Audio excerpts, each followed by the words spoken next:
মা, আপনি কাঁদছেন কেন? খুশির সঙ্গে যে দুঃখ লুকিয়ে থাকে মা, আমি কি করে তোমাকে বলবো যে এই বিয়ের সঙ্গে বাবুর জীবন মৃত্যু জড়িত। যে কথা কোনোদিন কাউকে বলিনি, তা আজ তোমাকে বলতে বাধ্য হচ্ছি। এই বংশের নিয়ম অনুযায়ী 25 বছরের আগে বাবু বিয়ে করতে পারবে না।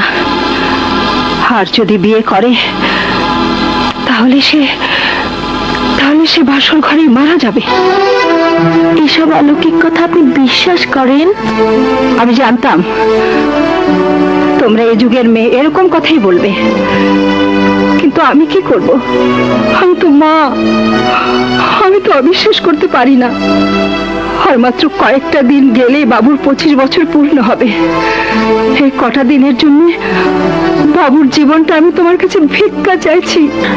এভাবে কথা বলবেন না মা, আপনি যা চান তাই হবে। বাসর ঘরে তোমরা দুজন একসঙ্গে থাকতে পারবে না। থাকবো না। বাবু কি মানবে? সে দায়িত্ব আমার। মাগো, বাবু তোমার ভালোবাসায় পাগল হয়ে আছে। ওকে তুমি ঘুণাক্ষরে এসব কথা বলো না। বলবো না। আমাকে ছুঁয়ে কথা দাও। কথা দিলাম।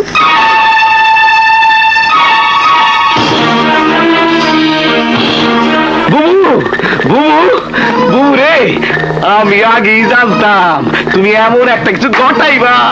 কি সাংঘাতিক পলিটিক্স করছো তুমি। আমাকে বিরোধী দল তো কাঁদতাছে। তোমার তো এইখানে থাকার কথা না বুবু, তোমার এখন ঢাকায় গিয়া রাজনীতি করার কথা। তুমি এমন সব মিথ্যা কথা সাজায় কইছো। বাবুর মনে আগুন জ্বলা উঠছে, এখন শুধু ঘি ঢালতে থাকো, সেই আগুন আরো দাও দাও দাও দাও দাও দাও করে জ্বলে উঠবো।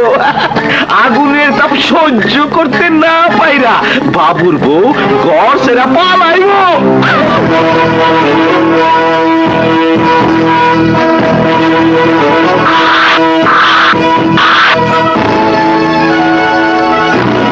বাহ, কি সুন্দর শাশুড়ি তুমি।